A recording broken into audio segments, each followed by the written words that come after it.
옆에 사람들에게 주의 사랑으로 사랑합니다. 좀 서로 인사하도록 하시죠. 특히 어제부터 말씀드린 것처럼 이번 집회가 참 의미가 있는 것은 단순하게 한 교회의 집회보다는 이 지역에 있는 모든 교회들이 연합해서 모이기 때문에 이것이 더 큰 의미가 있습니다. 저는 평생 연합하는 일에 힘써 왔었습니다. 그러면서 미국에서 여러 사람들이 와서 일주일간 5,000명의 청년들 선교 헌신하고 싶어하는 사람들이 모이는 그런 집회를 열 때마다 미국에서 여러 선교 전문가들이 참석했는데 이들은 이렇게 말하는 것이에요. 북미에 미션 얼바나 그래가지고 이 얼바나 선교대회 해가지고 거기서 3년 만에 한 번씩 이 북미 대륙의 청년들 선교 집회가 있습니다. 거기는 3만 명이 모입니다. 그런데 한국은 5천 명이 모입니다.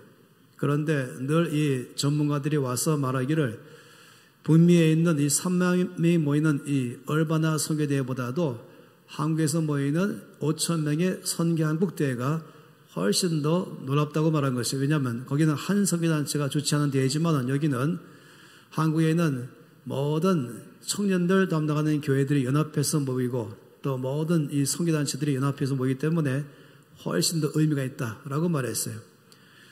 성경 말씀에는 사실 아주 많은 곳에서 말씀하기를 믿는 자가 연합할 때에 하나님이 거기에 역사한다고 약속했습니다. 또 특히 시편 133편 말씀하니까 거기서 여호와께서 복을 명하셨나니 곧 영생이로다. 복이 있을지어다 라고 말한 거기가 뭐냐면 형제가 연합하고 동거함이 어찌 그리 선하고 아름다운고 라고 말한 것입니다. 그래서 전 여러분들이 이 집회를 앞으로 매년 잘 키워나갈 줄로 믿습니다. 그리고 함께 모이고 또 같이 기도하고 함께 말씀 앞에 응답하고 서로 섬길 때 또 이 지역의 부흥을 위해서 기도할 때 주께서 여러분 통해서 역사할 줄 믿습니다. 그래서 옆에 사람에게 주의 사랑으로 사랑합니다. 이것이 얼마나 중요한지 모르겠습니다. 어제 우리는 누가복음 8장 말씀을 통해서 내 믿음이 어딨냐 하는 믿음의 현주소를 함께 보았습니다. 오늘은 이 누가복음 5장 말씀을 통해서 보면서 깊은 데로 나아가라 하는 것이 오늘 말씀에 갖고 있는 아주 중요한 제목이죠. 깊은 데로 나아가라 라고 말하는 것입니다. 우리가 봤던 것처럼 저 읽었던 이 말씀에는 주께서 갈릴리 바닷가에서 많은 무리에게 말씀을 전하신 것이 배경입니다. 주께서 말씀을 전할 때에 당시에는 이렇게 마이크도 없고 스피커도 없이 육성으로 말씀을 전해야만 되었습니다. 그러다 보니까 효과적으로 말씀을 전하는 것이 중요합니다. 흔히 많이 말할 때 이 노방전도라고 많이 말하죠. 저는 평생 이 노방전도를 힘써왔는데 그때마다 이 전략이 필요한 것이 어디서 전해야 효과적으로 말씀을 전할 것이고 어떤 방법으로 전해야 많은 사람들이 복음을 잘 들을 수 있을까 하는 것입니다. 예수님 당시에 모인 사람들의 숫자가 보통 몇천 명이잖아요. 몇천 명에게 마이크 없이 스피커 없이 육성으로 전한다. 이것은 보통 문제가 아닌 것입니다. 자연적으로 이 자연적인 음향 시스템을 이용해야 됩니다. 그래서 주님께서는 이제 해변가에 사람들이 다 앉게 하시고 그리고 마침 거기에 배가 두 척이 있었죠. 그 두 척 중에 한 척의 배를 빌려 타시고 약간 육지에서 띄워놓으시고 거기서 말씀을 전했습니다. 이 방법은 놀랍게도 거기 모인 사람의 숫자가 5천 명이라 할지라도 다 들을 수 있는 아주 탁월한 음향 시스템입니다. 저 터키 갔을 때에 로마 제국에서는 도시마다 거기에 음악당을 짓게 되어 있습니다. 특히 에베소 갔을 때는 거기에 음악당은 굉장히 컸어요. 그 음악당에는 전체 모일 때에 숫자가 3만 명이 모일 수 있을 만한 그런 음악당입니다. 보통 인구의 10분의 1 사이즈로 음악당을 짓게 되어 있습니다. 거기는 지금도 물론 어떤 음향 시스템이 없습니다. 그런데 거기에 이제 스탠드가 3만 명이 앉게 되어 있고 맨 아래가 이제 무대가 있죠. 저는 팀 데리고 갔을 때에 그 이 큰 전체의 스탠드에 앞에서 중간에 뒤에 좌우로 다 앉게 한 다음에 맨 아래 스탠드에서 제가 설교했습니다. 그냥 육성으로 말입니다. 그리고 제 소리가 들리면 사인을 보내라고 했었어요. 놀랍게도 이 전체가 다 잘 들리는 것이에요. 이것이 바로 갖고 있는 이 음향 시스템을 잘 만드는 것을 말합니다. 어쨌든 예수님은 언제든 말씀을 전하실 때에 이런 자연의 음향 시스템을 잘 활용하신 것이 분명합니다. 그런 다음에 오늘의 메시지는 주님이 그날 무슨 말씀을 전하셨는가, 이거는 중심이 아니었습니다. 왜냐하면 거기에 관해서는 단 한마디도 언급하지 않으셨습니다. 말씀을 잘 전하신 다음에 중요한 문제는 뭐냐면은 빌려 탄 그 배 주인에게 주께서 하신 말씀, 또 행하신 역사가 오늘의 말씀의 중심입니다. 주께서 배를 빌려 탄 그 배 주인은 베드로였습니다. 시몬 베드로. 시몬 베드로는 당연히 어부로서 어릴 때부터 잔뼈가 굵은 사람이죠. 그러면서 아주 노련한 어부였습니다. 기술도 있고 경험도 있고 또 지식도 있고 또 힘도 있습니다. 그런데 그렇다 할지라도 밤새도록 고기를 잡으려고 애를 썼지만은 놀랍게도 한 마리도 잡지 못하고 날이 새었습니다. 그 날이 새어서 이제는 그냥 해변가에 앉아가지고 이제 그물을 손질하고 있었습니다. 이때의 베드로의 마음은 실패감에 꽉 차 있죠. 실망하고 허탈한 마음이 있는 것입니다. 밤새 내가 알고 있는 모든 경험, 지식, 기술, 내가 할 수 있는 힘 다 사용해서 이런 방법 저런 방법으로 고기를 잡으려고 애를 썼지만은 고기를 한 마리도 잡지 못하고 날이 샌 것입니다. 이런 마음은 보통 마음이 아닌 것입니다. 우리가 평생 살다 보면은 그런 일을 여러 차례 경험하게 됩니다. 내가 애를 썼지만, 내가 갖고는 모든 지식을 다 동원했지만, 또 내가 갖고는 모든 기술과 내 경험을 다 사용했지만 내가 원하는 결과를 얻지 못할 때가 우리는 살아가면서 너무 많을 때가 있습니다. 사실은 아예 실패에 들어가면은 이건 은혜인 것이죠. 어젯밤의 말씀, 어제 오후의 말씀의 연속인데 하나님께서는 우리에게 실패를 허용하십니다. 실수를 허용하시고 우리가 살다 보면은 우리의 힘과 우리의 지혜와 경험은 늘 한계가 있는 것이에요. 베드로가 그날 갖고 있는 그 마음은 어쩌면 우리가 살다가 겪는 마음이겠습니다. 우리들의 삶이겠습니다. 그러니 아침에 이 베드로의 마음이 참으로 어려운 것이죠. 주께서는 지금 베드로를 끊임없이 바라보신 것입니다. 그리고 말씀을 다 마친 다음에 이제 베드로에게 말씀했습니다. 깊은 데로 가서 그물을 내려 고기를 잡으라 라고 말씀했습니다. 깊은 데로 가라 라고 말씀했죠. 이때 베드로가 답변할 수 있는 방법이 두 가지입니다. 하나는 이것이죠. 선생님, 제가 알기로 선생님은 목수였다고 알고 있습니다. 예수님은 직업이 목수였죠. 그래서 나무로 각종 기구를 만드는 데는 전문가라고 알고 있습니다. 책상을 만들든 의자를 만들든 무엇을 만들든. 그런데 죄송하지만 이 배와 물고기와 그물과 또 바다에 관해서는 제가 전문가입니다. 이 분야는 저의 전문 분야입니다. 이 전문가인 제가 말씀드리겠습니다. 이미 제가 깊은 데로 갔었습니다. 제 경험과 제 기술과 제 힘을 다 써봤습니다. 그런데 안 됐습니다. 그래서 제 경험으로 말씀드리겠습니다. 안 될 것입니다. 라고 말할 수 있어요. 많은 사람들은 자기의 경험을 의지하는 것입니다. 그 경험 따라서 살죠. 그러다 보니까 자연적으로 내 생각에는 안 될 것입니다. 일반적으로 사람들은 어떤 일을 결정하고 행동을 옮길 때에 자기의 경험에 의해서 옮기기 시작합니다. 자기 생각 따라서 행동합니다. 때때로는 우리가 제일 많이 쓰는 단어가 느낌이죠. 내 느낌으로 말씀드리겠습니다. 안 될 것입니다. 이렇게 말할 수 있는 것이 정상인 것이에요. 이미 해봤잖아요. 제가 깊은 데도 갔었고 얕은 데도 갔었고 이런 방법 저런 방법을 이미 다 써봤습니다. 이 전문가인 제가 할 수 있는 걸 다 해봤지만 이미 실패했습니다. 안 됐습니다. 그러므로 안 될 것입니다. 해봤자 소용없습니다. 이미 해봤습니다. 하는 것이, 저는 이것을 가지고 보통 뭐라고 말하냐면 운명론적 사고라고 많이 말합니다. 운명론적 사고라는 것은 더 이상 해봤자 소용없다 이것입니다. 그래서 더 이상 시도할 마음이 없는 것이, 여러 차례 이미 시도해 봤거든요. 근데 그때마다 작동이 안 된 거예요. 실패한 것입니다.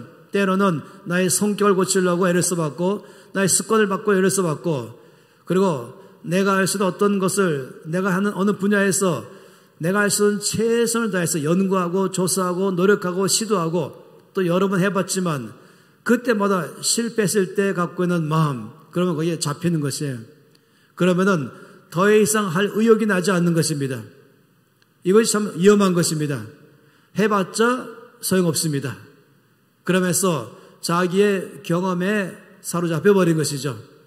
더 이상 선한 것이 나오지 않습니다. 이런 것이겠죠. 많은 사람들은 그렇게 행동하는 것입니다. 자기 경험 따라 행동하거나 자기의 생각대로 행동하거나 또는 자기 느낌을 따라 행동하는 것이 일반적입니다. 근데 오늘의 말씀에 참 놀라운 것은 베드로의 삶에서 놀라운 일을 경험했죠. 베드로의 삶의 경험은 무엇입니까? 실패에서 성공으로 옮겨간 것입니다. 그 비결이 뭐냐는 것이에요.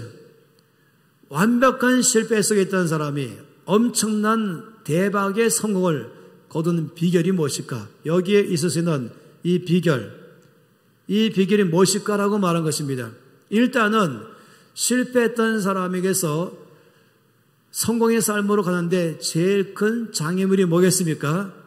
말씀드린 것처럼 이 운명론적 사고가 하나님이 내 삶에 역사하는데 최고로 장애물이 됩니다.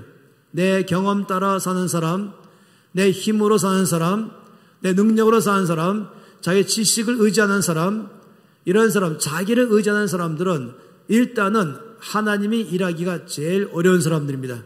소위 똑똑한 사람들, 주께서 역사하기가 제일 어려운 사람들인 것이죠. 모든 면이 마찬가지입니다. 온 성경 전체를 살펴보세요. 이 창세기부터 계시록까지 가운데서 하나님이 쓰신 사람들의 공통점은 다 하나 있어요. 근데 쓰지 못하는 사람들은 누구냐면 전부 다 자기를 의지하는 사람입니다. 그러니까 운명론적 사고도 자기를 의지하는 것이죠. 내 힘으로, 내 노력으로 살아가는 것입니다. 물론 이것은 하나님이 없는 사람에게는 지극히 정상인 것이에요. 그러다 보니까 나 자신을 의지하다 보니까 한쪽으로는 운명론적으로 갈 수도 있다는 것이에요. 실패를 반복하면은 그러면 더 이상 의욕이 일어나지 않는 것입니다. 그런데 주님은 이 베드로의 삶에서 첫 번째가 이 깊은 데로 나갔을 때 성공의 길을 말씀하는 것입니다. 이 실패의 삶에서 성공의 삶으로 가는 비결이 무엇일까 하는 것이에요. 우리가 아는 것처럼 이 누가복음 5장 말씀에서 열쇠가 여기 있습니다. 이 4절, 5절 말씀이 열쇠이죠. 5장 5절이 우리가 늘 보는 것처럼 실패했던 삶에서 주님을 경험하는 비결, 내 삶에 하나님을 경험하는 비결, 내 삶에 성공을 경험하는 비결, 이것은 5장 5절입니다. 베드로가 뭐라고 말했습니까? 선생님, 우리들이 밤이 새도록 수고했으되 잡은 것이 없지만은 말씀에 의지하여 내가 그물을 내리겠습니다. 여기 비결이 뭔지 아십니까? 비결은 말씀을 의지한다는 것입니다. 우리가 경험을 의지할 수 있지 않아요.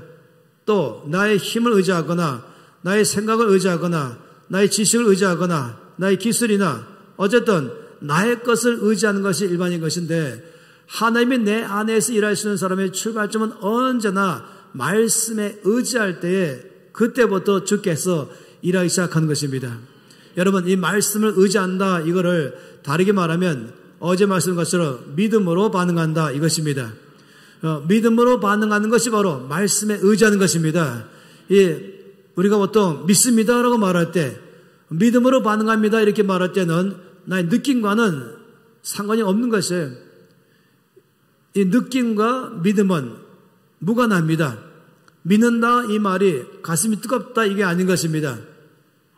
한 번은 어떤 두 분의 자매님이 저한테 와서 심각한 표정으로 상담했습니다. 목사님, 도저히 믿어지지 않습니다.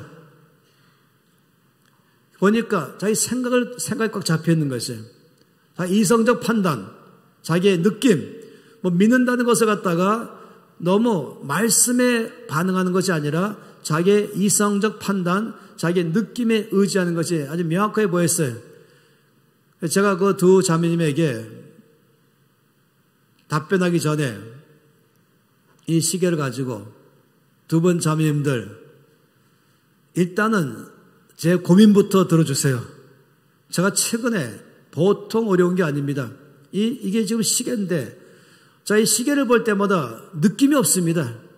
이게 시계인지, 이게 느낌이 없어 가슴이 뜨겁지도 않고, 뭐가 이거 갖다 시계라는 거에 대해서 지적으로 동의 안 되고, 아무런 느낌이 없습니다. 그래서 제가 요즘 아주 고민에 많이 빠져 있습니다. 이렇게 말했어요. 그랬더니 두 분이, 목사님, 알았습니다. 갚버렸어요. 그러니까 이걸 시계라고 말할 때, 이거 느낌이 있으면 시계고, 느낌이 없으면 빤하고, 이게 아닌 것이죠. 이거는 그냥 시계인 것이에요. 이거는 나의 느낌도 아닌 것이에요.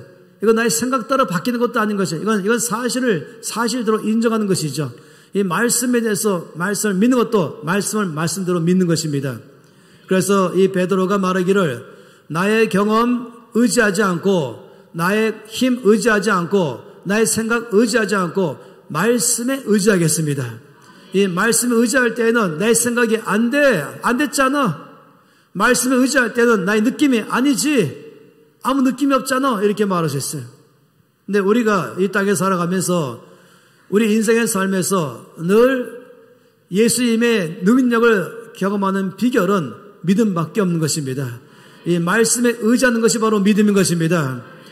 여러분, 아브라함도 어떻게 했습니까? 주께 아브라함에게 너희 본토 친척 아버지 집을 떠나서 내가 내게 지시할 땅으로 가라 말씀할 때에 아브라함이 말씀에 의지하여 떠났다고 말했습니다. 자기 생각을 따라간다면 갈 수 없어요.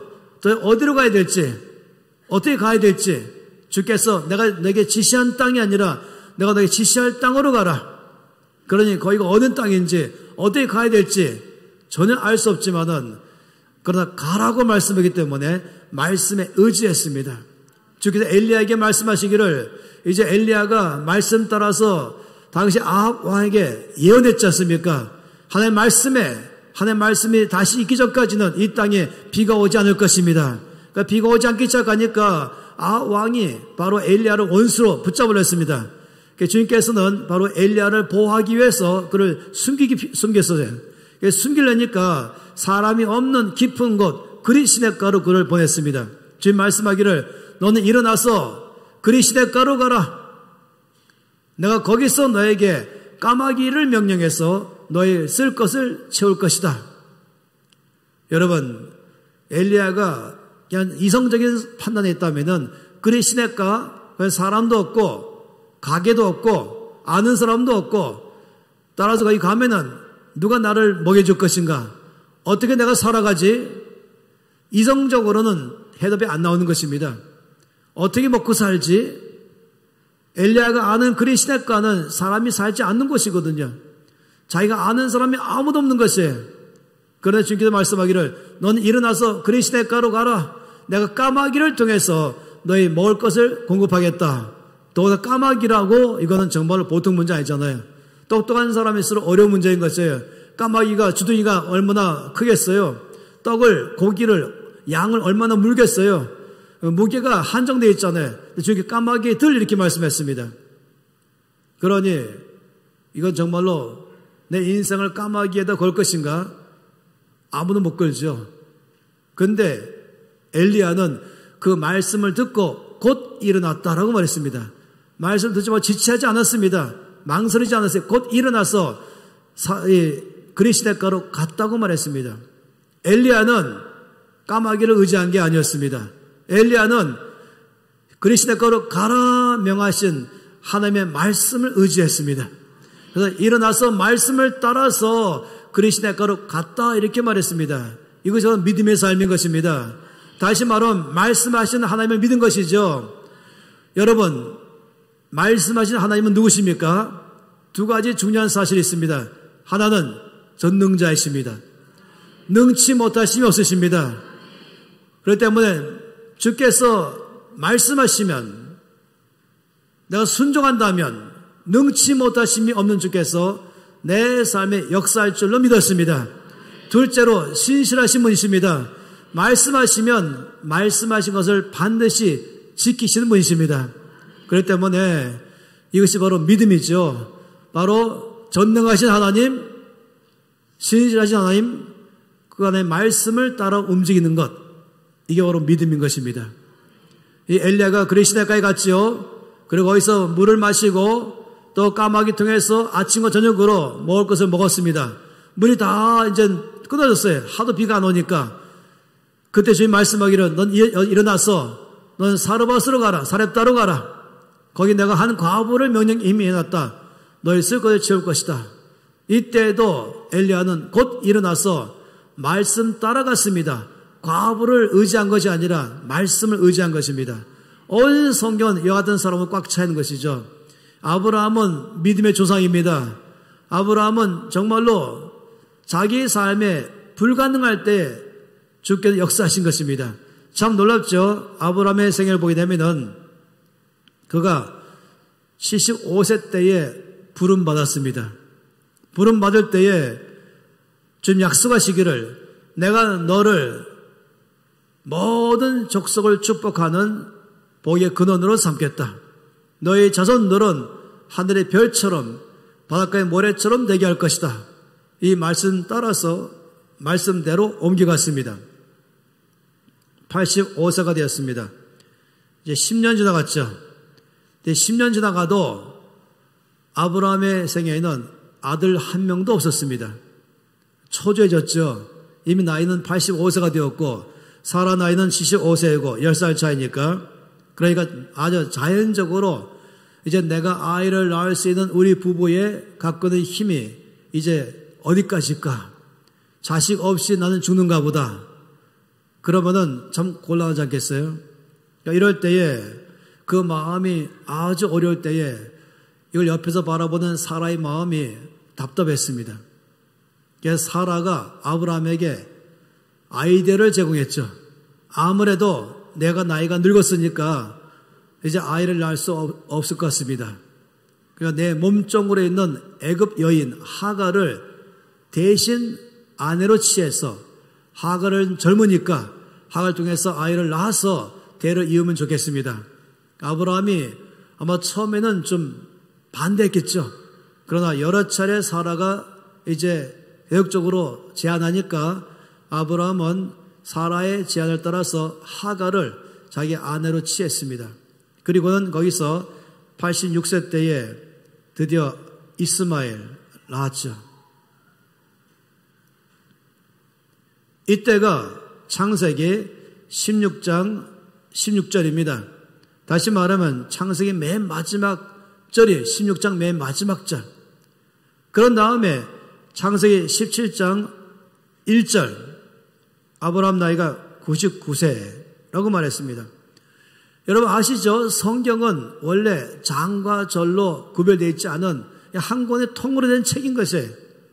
이것이 불과 얼마 전에 가서야, 지금부터 얼마 전에 가서야 장절로 나눈 것입니다. 옛날에는 장절이 없어요. 따라서 16장 16절과 17장 1절은 그냥 하나예요. 하나 이어져 있는 것이에요. 마치 16장 16절 또 16장 17절로 말해도 괜찮겠죠. 이어져 있는 것이에요.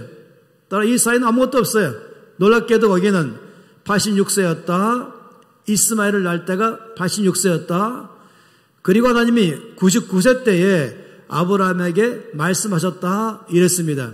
성경 참 재밌죠. 이 말씀 보게 되면은 우리가 아는 것은 여기에 사이에 13년이라는 세월을 건너뛰었습니다. 86세 그리고 99세. 우리에게 말씀하는 건 이것입니다. 이 이스마엘을 낳은 86세는 뭘 말합니까? 이것은 하나님의 말씀을 따라 행동한 것이 아니라 그냥 자기 아내 사라의 말을 따라서 행동한 것입니다. 이스마엘은 하나님의 말씀에 따라서 낳은 아들이 아닌 것입니다. 이스마엘은 자기 마음대로 움직인 것이죠. 흔히 이걸 뭐라고 많이 말하냐면 추측이라고 말하는 것이에요. 추측. 이런 방법이 바로 주님의 뜻인 것 같다. 여러분, 성경 말씀은 뭐 같다 이게 없어요. 저는 평생 말씀을 전하는 사람으로서 뭐뭐 같습니다 라고 해본 적이 없습니다. 또 이렇다고 생각합니다 라고 말한 적도 없어요. 이것입니다 아니면 아니고, 아니 모르는 것이지 이럴 것 같습니다 아니 이렇다고 생각합니다. 저는 이런 식으로 말씀을 선포해 본 적이 없습니다. 이것입니다 아니면 아직 모르겠습니다 뿐인 것입니다. 주의 말씀은 명확한 것이죠. 그래서 86세 때에 이스마엘을 낳을 때는 이스마엘이 갖고 있는 가장 아브라함의 생애의 치명적인 실수는 하나님의 말씀을 따라 낳은 아들이 아니고, 이것은 전적으로 사람의 말을 듣고 낳은 아들이고, 이 두 사람 몽땅 다 이런 식으로 주께서 행하실 것 같다라고 하는 추측이었습니다. 우리들의 삶에서 믿음을 가장 많이 방해하는 두 번째는 추측인 것입니다. 하나는 운명 노적사하고 해봤지만 안 됐습니다. 안 될 것입니다. 다시 시도하지 않는 것이 아예 포기해버린 것이죠. 그래서 사람이 수동적이 되는 것이, 아니면 이것이 혹시 아닐까요? 라고 하면서 이런 방법이 아닐까요? 하면 자기 생각대로 마음대로 하나님의 생각을 자기 생각으로 하는 것이죠. 이스마엘은 추측으로 한 것이고, 또 다르게 말하면 이스마엘은 그는 나의 힘으로 나의 능력으로 낳은 아들인 것입니다. 하나님께서는 그 다음부터 아브라함과 교제가 단절됐습니다. 13년간은 허송세월한 것입니다. 주님의 뜻 바깥에 있으면, 내 마음대로 살아가면, 내 생각대로 살아가면, 내 노력으로만 살아가면, 내 힘으로 살아가면, 여러분 아세요? 그 날들은 영원한 날에 계산되지 않습니다. 오래 살았다고 다 잘 산 건 아닌 것이에요. 열심히 살았다고 잘 산 건 아닌 것이에요. 세상에서 보기에 좋았다고 다 잘 된 건 아닌 것이에요. 언제나 하나님이 인정해야만 되는 것입니다. 하나님 인정하는 것은 하나님의 뜻대로 사는 것만 인정하는 것이죠. 요한계시록에 말씀했어요. 요한계시록에서 마지막에 우리가 가게 되면은 우리가 살았던 모든 삶에 따라서 상 주실 것인데, 그 기록이 다 되어 있죠. 그런데 성령을 따라서 산 것만 기록된다고 하셨습니다. 다시 말하면 말씀을 따라서 산 것만 주께서 계산하신 것입니다. 그러니 성경은 우리에게 알아듣도록 말씀하신 것입니다. 86세 이스마엘 낳았고 99세 때에 다시 말씀하셨다. 13년간 아브라함은 하나님이 인정하지 않는 삶을 사신 것입니다. 그리고 99세 때에 하나님이 다시금 아브라함에게 말씀했습니다. 불쌍히 여기신 것이죠. 뭐라고 말씀했습니까? 1년 후에 사라를 통해서 너에게 아들을 낳을 것인데 그 아들의 이름을 이삭이라 하라. 아브라함이 어떻게 나와 사라는 나이가 늙어서 아이를 낳을 만한 능력이 없습니다. 이러니까 주께서 말씀하신 놀라운 말씀, 제가 제일 좋아하는 구절, 창세기 18장 14절 말씀에는 무슨 말씀인지 아십니까? 대저 여호와께는 능치 못하심이 없느니라. 여호와께 능치 못한 일이 있겠느냐? Anything hard for God to do? 여호와께 능하지 못한 일이 있겠느냐? 하나님이 하시지 못할 일이 있겠느냐? 아브라함이 내 나이 99세고 사라 나이 86세인데 어떻게 우리들 가운데 아이를 낳을 수 있겠습니까? 아이를 낳을 만한 능력이 우리에게 없습니다. 여러분, 주께서 우리 안에 역사할 때는 내 노력이 끝났을 때, 내 힘이 끝났을 때, 내 지식이 끝났을 때, 항복할 때에 아버지 항복합니다. 내 기술 아무것도 아닙니다. 내 힘 아무것도 아닙니다. 내 지식도 아무것도 아닙니다. 나의 학력 아무것도 아닙니다. 이걸 다 내려놓고 오직 하나님만을 의지하겠습니다. 이때보다 주님 역사하신다니까요. 사도 바울은 이렇게 말했어요. 빌립보 3장에서 만약에 누가 스펙을 자랑한다면 나도 자랑할 것이 있다 하면서 바울은 나름대로 나는 어느 지파요, 나는 어느 학파에서 공부했으며 난 바리새인요 쭉 말할 때 보면은 이걸 아주 쉽게 말한다면 이런 것이면 나는 서울대학 출신이요, 나의 명문가문이요, 난 명문가로서 서울대학 출신이고 스펙으로 말하면 상위 0.1%에 들어가는 사람입니다. 이것이에요. 아니면 하버드 대학 출신으로 말해도 낫겠죠. 아니면 아이비리그에서 최고의 학부 나오면서 모든 갖고 있는 최고의 백그라운드가 있는 그런 사람이 바울이지만 그러나 이렇게 말했어요. 내가 이 모든 것을 다 배설물로 여겼다. 이것을 오히려 하나님을 아는데, 주님을 더 알아가는데, 주께 쓰임받는데 이것을 해로 여겼다. 굉장하죠. 제가 아는 게 있습니다. 자기가 갖고 있는 것, 저 앞에 십자가 앞에 다 내려놓는 사람일수록 주께 더 쓰임 받는다는 사실입니다. 공부하지 말라는 게 아니에요. 열심히 기술을 익히지 말라는 것도 아닌 것이에요. 힘쓰지 말라는 게 아닌 것이에요. 마지막에 가서는 주께 역사하시기에 이 모든 것 아무것도 아닙니다.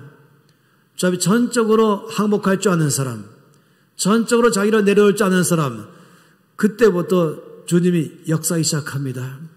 베드로가 실패 속에 있을 때에 그때 주를 의지했잖아요. 그때부터 주께 역사하기 시작했습니다. 왜 아브라함의 이스마엘이 심각한 문제인가 말씀드리지 않습니까? 이거는 자기 힘으로 낳은 아들인 것입니다. 그런데 99세 때에 그가 저 앞에 항복하고 100세 때에 낳은 아들이 이삭인 것입니다. 이삭과 이스마엘, 그 차이가 뭔지 아시죠? 이삭은 하나님의 능력으로 내가 믿을 때에 낳은 아들인 것입니다. 이스마엘은 하나님의 말씀과 상관없이 내 힘으로 낳은 아들인 것입니다. 우리 삶 가운데 이삭이 있을 수 있고 우리 삶 가운데 이스마엘이 있을 수 있는 것입니다. 어떻게 본다면 저는 이스마엘 팩터라고 말하고 또 이삭 팩터라고 말하기 좋아합니다. 우리 삶 안에서 이삭 팩터, 내 안에 이삭적 요소와 내 안에 이스마엘적 요소. 이스마엘은 주께서 개선하지 않으세요. 주께서는 기다리신 것입니다. 99세 때까지 기다리신 것입니다. 항복할 때까지 기다리신 것입니다. 그리고 전적으로 믿을 때에 그때 주께서 역사하신 것입니다. 이것이 우리 인생의 삶에 아주 중요한 열쇠가 되는 것이죠. 그래서 중요한 게 말씀에 의지하여 그물을 내리겠습니다. 이 아브라함도 말씀을 붙잡을 때에 그때에 하나님께서 이삭을 선물로 주신 것입니다. 그래서 이삭은 믿음의 아들인 것입니다. 내가 믿을 때에 하나님의 능력이 내 안에서 역사하는 것입니다. 참 놀랍죠? 하나님의 능력은 언제 나의 삶에 있습니다. 이 도표로 말해본다면 우리의 삶에 하나님의 약속의 말씀이 우리 안에 있는 것이죠. 하나님의 약속은 이미 여기에 있습니다. 하나님의 약속은 보이지 않는 세계에 있습니다. 그걸 약속이라는 형태로 있는 것입니다. 그런데 이것이 우리 가운데 나의 것 될 때가 바로 약속의 성취가 되는 것이에요. 이 말씀이 내 삶에 경험되게 되는 것. 어떻게 해서 이 약속이 나의 것 되게 할 것인가? 이것은 여기 중요한 열쇠가 뭐냐면 믿을 때에, 이 약속의 말씀을 믿을 때에 항상 나의 것 되는 것입니다. 믿음은 하나님의 능력이 나에게 풀어지는 열쇠인 것입니다. 믿음은 마치 이 전기 스위치와 똑같은 것이에요. 이미 파워는 스위치까지 와 있어요. 이게 파워풀이죠. 이미 꽉 차 있는 능력이, 전력이. 그래서 스위치만 누르면 바로 전력 들어오기 시작하는 것입니다. 마치 믿음은 수도꼭지 같은 것입니다. 물은 이미 꼭지까지 꽉 차 있는 것이에요. 꼭지를 트는 순간에 물이 쏟아지기 시작하는 것입니다. 하나의 능력은 항상 여기까지 와 있습니다. 중요한 것은 내가 믿을 때에 이것이 나의 것 되기 시작하는 것입니다. 그러니까 내 삶에서 언제나 실패의 삶에서 나로 하여금 성공의 삶을 가는 놀라운 비결은 말씀밖에 없는 것입니다. 나를 의지하는 것이 아니라 하나님의 말씀에 귀를 기울이고 말씀을 듣고 순종할 때 그때 그 사람은 실패해서 성공의 삶을 경험하게 되는 것입니다. 이것이 전 여러분에게 말씀드린 것이에요. 평생의 삶 가운데서 하나님의 능력을 경험하기 원한다면, 실패하지 않는 삶을 살기 원한다면, 성공적인 삶을 살기 원한다면, 내가 하는 것마다 형통한 자의 삶을 살기 원한다면 언제나 귀를 주의 말씀에 기울이십시오. 나에게 뭐라고 말씀하시는가 그 말씀에 귀를 기울이십시오. 그런 말씀하심을 따라서 순종할 때마다 내 삶에 하는 능력을 경험하게 될 것입니다. 이것은 모든 삶의 전반적인 영역을 다 말하는 것이에요. 개인의 삶에 사업하는 사람으로서, 공부하는 사람으로서, 아니면 가정이든지 목회든지 모든 인간관계든지 이 땅의 모든 삶을 살아가면서 주님은 우리가 형통한 자가 되기를 원하는 것입니다. 다시 말하면 성공적인 삶을 살기를 원하는 것입니다. 여러분, 예레미야 29장 11절에 뭐라고 말씀했습니까? 너희를 향한 나의 생각을 내가 아나니 재앙이 아니라 곧 평안이요 라고 말했어요. 놀랍죠? 이 재앙이 아니라 평안이라는 단어가 참 놀랍습니다. 이 재앙과 평안 말씀하실 때에 여러분, 성경 말씀에 너희를 향한 나의 생각은 재앙이 아니라 평안이라. 이 평안이라는 단어는 그 단어 가운데 항상 뭐가 먼저 있냐면 형통함이 먼저 있어요. 영어로 말하면 이 peace라고 말하는 단어는 항상 먼저 prosperity가 먼저인 것입니다. 그러니까 형통, 성공, 잘 되는 것, 실패가 없는 삶, 이 재앙 또는 실패가 없는 삶. 여러분 아세요? 나를 향하신 하나님의 계획은 실패하지 않는 삶인 것입니다. 이걸 또 다른 말로 말하면 열매 있는 삶인 것입니다. 내가 하는 것마다 잘 되는 것. 성경에서는 여러 차례 말씀해서 내 손이 닿는 것마다 잘 될 것이요. 네가 수고하는 것마다 내가 항상 열매를 줄 것이다. 이게 주님의 계획인 것입니다. 그리고 또 말씀하기를 너의 앞날에 소망의 계획을 세웠다. 그러니까 너의 미래의 소망이라 또 hope of your future라고 말했어요. 우리나라 말로는 그냥 너의 미래와 소망. 근데 원래는 너의 미래에 소망을 주는 것이다. 나의 앞날에 절망이 아니라 나의 앞날에 소망의 계획을 세우신 것이 주님의 계획입니다. 여러분 아세요? 여러분의 앞날에 대한 주님의 계획은 소망입니다. 여러분 앞날에 대한 주님의 계획은 형통함인 것입니다. 주의 말씀에 의한다면 나의 미래는 잘 될 것입니다. 나의 미래는 소망이 있습니다. 근데 내 생각 가운데에 또 원수 마귀가 주는 생각 가운데선 넌 실패할 거야. 앞날에 잘못될 거야. 이래서 사람 가운데서 가장 많이 들어오는 게 뭐냐면 두려움인 것입니다. 두려움. 실패할까 봐는 두려움. 내가 하는 일이 잘못될까 봐는 두려움. 내 자녀가 잘못될까 봐는 두려움. 이 두려움이란 말은 앞날을 말할 때 쓰는 것이에요. 과거 가지고 말하지 않아요. 내일과 다음 주와 다음 달과 다음 해 미래를 바라볼 때 미래에 대한 나의 예상하는 게 두려움이 너무 많이 있어요. 성경에는 하나님께서 말씀하기를 두려워하지 말라. 언제나 두려워하지 말라 하시면 그 다음에 뭐라고 말씀했습니까? 내가 너와 함께함이니라. 놀라지 말라. 나는 내 하나님이 됨이라. 내가 도와주리라. 나의 의로운 오른손으로 너를 붙들리라. 두려워하지 말라. 여러분 아세요? 성경 창세기부터 계시록까지 두려워하지 말라라는 말씀을 하고 있어요. 이 말씀은 참 놀랍죠? 이 두려워하지 말라.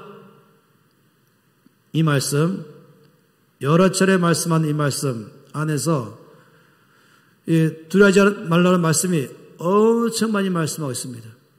두려워하지 말라.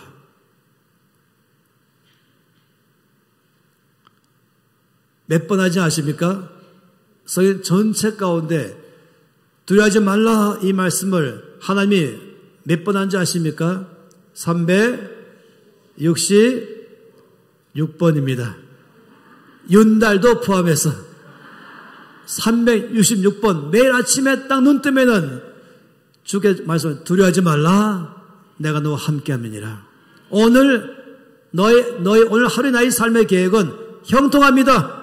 소망이다. 오늘 잘 될 거야. 오늘 소망이 있어. 너는 형통할 것이야. 너의 이번 주간에 형통할 것이야. 소망이 있어. 여러분의 자녀에 대해서도 넌 잘 될 거야. 너는 소망이 있어. 여러분 자녀를 바라볼 때에, 나를 바라볼 때에 왜 두려움이 차는지 아십니까? 두려움은 다 이유가 있어요.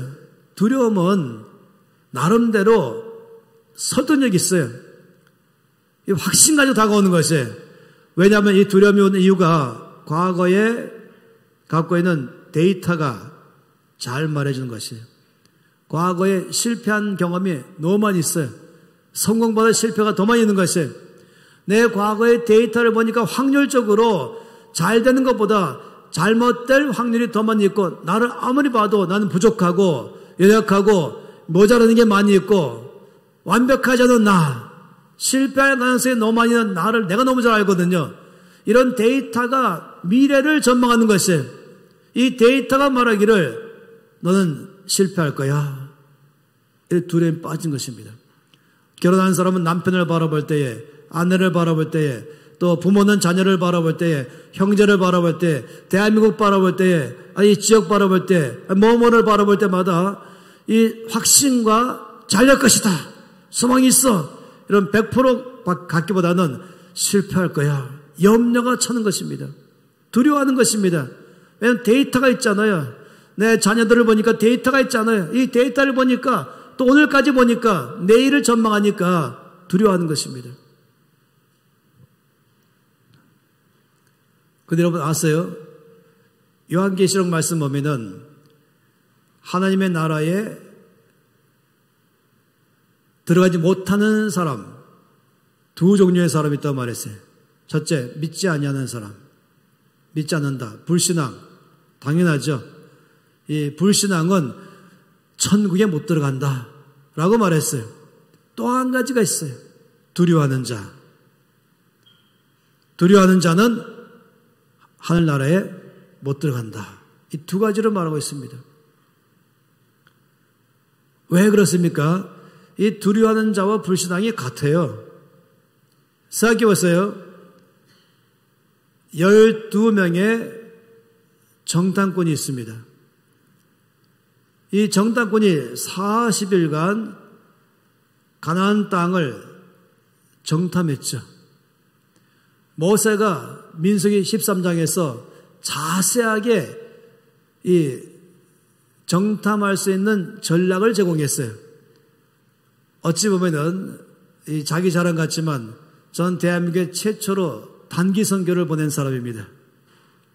그리고 이것 때문에 이 선교 대회 때마다 단기 선교에 대한 성경적 기반과 전략을 많이 제공했죠. 이걸 요즘은 뭐라고 하면 땅밟기라든지 이렇게 해서 막 유행하기 시작했잖아요. 최초로 보냈고 해외에, 또 국내도 마찬가지고. 그럴 때마다 전략이 있었어요. 이런 식으로 단기 선교한다 라는 전략이 있어요. 이것은 바로 민수기 13장에서 잘 주께서 전략을 제공했습니다. 정탐 여행 한 것이죠. 그럼 맨 마지막에는 이런 식으로 정탐하라. 거기에 땅은 어떤 땅인지, 마을은 어떤 형태인지, 도시는 어떻게 되는지, 사람의 숫자나 아니면 지형이나 다 조사해 갖고 오라 라고 말했습니다. 그럼 맨 마지막으로 올 때에는 그 땅에 과일을 가지고 오라 라고 모세가 명령했죠. 12명이 40일간 그 땅을 다, 가나안 땅을 동서남북으로 다 정탐을 끝내고 이제 올 때는 마침 그때가 포도 딸 때이기 때문에 포도송이를 가지고 왔습니다. 네, 포도를 한 번치 갖고 왔어요. 여러분 포도가 쭉 열려있지 않습니까? 이 열린 건 한 송이 아니라 한 번치를 딱 따가지고 그리고 2명의 남자가 장대에 끼어가지고 어깨에 메고 왔습니다. 일단 이 자체가 적과 꿀이 흐르는 땅인 게 확실하지 않겠습니까? 40일간 정탐하고 돌아왔어요. 온 이스라엘 사람들은 12명만 기다렸습니다. 왜냐하면 400년 전에 자기의 조상의 바로 야곱과 자기들의 조상인 12지파의 조상들이 다 그때에 400년 전에 이 가나안 땅에서 애굽에 왔지 않습니까? 옛날이니까 뭐 정보가 있습니까? 가보지도 못했고 어디 생긴지도 모르지 않습니까? 궁금한 것이에요. 하나님께는 우리 가운데 적과 꿀이는 약속의 땅을 줬다고 말씀하시는데 과연 어떤 땅일까? 너무너무 궁금한 것입니다. 당연히 궁금하죠. 그러니 12명이 온다 그럴 때에 모두가 다 큰 기대와 호기심으로 다 나왔죠. 이 수백만 명이 말입니다.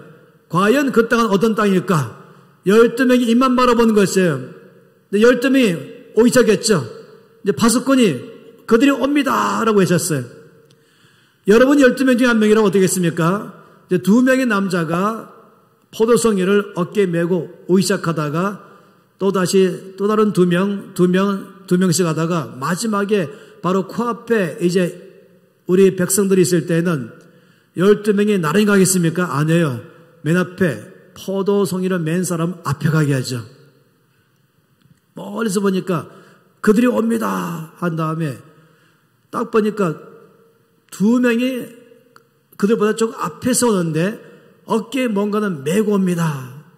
저 같으면 그냥 포도 갖고 오지 않았겠죠. 분명히 보자기나 뭐 천으로 씌워서 햇볕도 받지 않게 할 뿐만 아니라 뭔가 서프라이즈 해야 되지 않겠습니까? 다 쳐다봤어요. 도대체 뭘 갖고 왔을까? 궁금한 거예요. 그리고 그들은 드디어 보자기를 딱 열었습니다. 그들 앞에 나오는 이 포도송이를 보는 순간에 모두 와, 백문이 불여일견, 100번 듣는 것보다 한 번 보는 게 낫다. 그걸 보는 순간에 끝났어요. 더 이상 보고 안 들어 끝났어요. 이게 바로 우리가 들어가 살 땅에서 나오는 열매란 말이냐? 그리고 그 땅을 알 수 있는 것입니다. 이러니까 다 놀라니까 12명이 보셨지요? 맞아요. 앞으로 우리가 들어가 살 땅에서 따온 것이에요. 또 와, 하늘 올라가기 시작했어요. 그러면 12명이 몽땅 다 과연 적과 꿀이 흐르는 땅입니다. 더 와 하기 시작했죠. 해파를 보면 난리 났을 것입니다. 그런데 그 다음에 이제 10명, 12명 중에서 10명이 이렇게 말했어요. 그러나, 이거 참 이럴 때 쓰는 단어가 아니에요. 이럴 때는 그러므로라고 써야 되죠. 근데 그러므로가 아니라 그러나, 이거는 안 좋은 단어인 것입니다. 그러나 라고 말한 다음에 뭐라고 하지 아십니까? 미션 임파서블. 한마디로 말하면 불가능. 그 땅에 우리는 들어갈 수 없습니다. 깜짝 놀라는 것입니다. 10명이 말한 것이에요. 그 10명은 굉장히 똑똑한 사람들이에요. 이들은 절대로 과장되지 않았어요. 사실을 있는 그대로 정확한 사실을 정확하게 리서치하고 정확하게 정보를 수입하고 판단 내리고 정확하게 결론 내린 다음에 전달하는 가장 똑똑한 사람 12명이었습니다. 10명이었습니다. 10명이 정확하게 판단 내리고 불가능합니다. 그러니 왜 불가능한가? 모두가 다 왜 하는 것이 어째서 왜 불가능합니까? 이렇게 너무 멋있는 열매가 있는데 이들은 조목조목 말했어요. 첫째, 여기 가운데서 신장면에서 우리는 불가능합니다. 우리가 말로만 듣던 안악자손들 거기 있습니다. 바로 골리앗도 그 중에 하나 아니겠습니까? 골리앗의 키가 2m 90입니다. 보통이 아니죠. 신장면에서 절대 열세입니다. 말하기를 우리가 보기에도 우리는 그들 앞에 메뚜기 떼처럼 보입니다. 두 번째는 전력면에서 그들은 당시에 세계 최강의 군대가 있었습니다. 철기 문명이 있었습니다. 그런데 이들은 모세 외에는 군대 가본 경험도 없는 사람들이고 무기도 없었습니다. 그런데 그들은 철기 문명, 지금으로 말하면 이 언제입니까?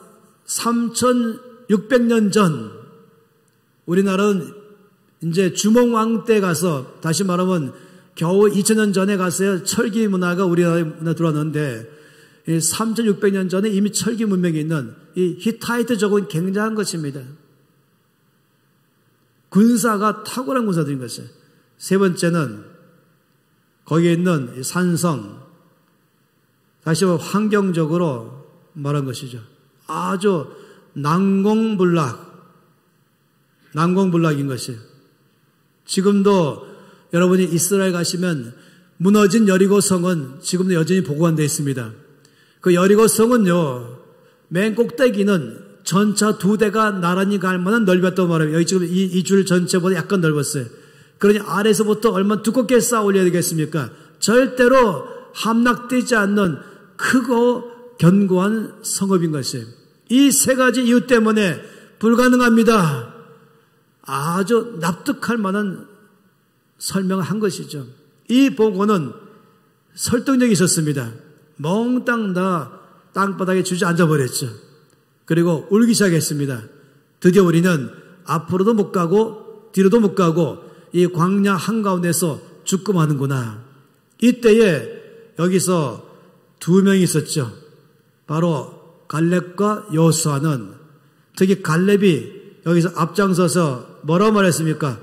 갈렙은 말하기를 가능합니다. 들어갑시다. 그 땅을 취합시다. 아주 심하게 말하기를 그들은 우리의 밥입니다. 이렇게 말했어요. 그런데 일단은 10명이 갈렙을 미쳤다고 했죠. 현실성이 없는 사람, 아주 심하게 말하면 광신자.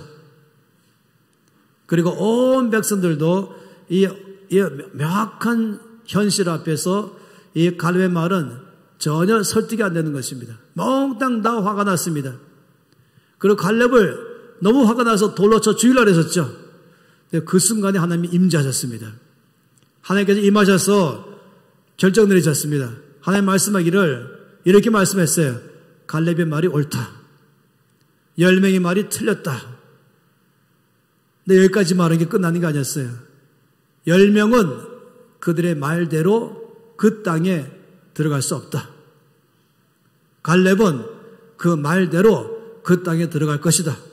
여호수아가 동조했으니까 갈렙과 여호수아는 들어간다. 그리고 너희들 모두 다 10명의 말을 듣고 다 주저앉아 있는 너희 모두가 다 그 땅에 못 들어간다.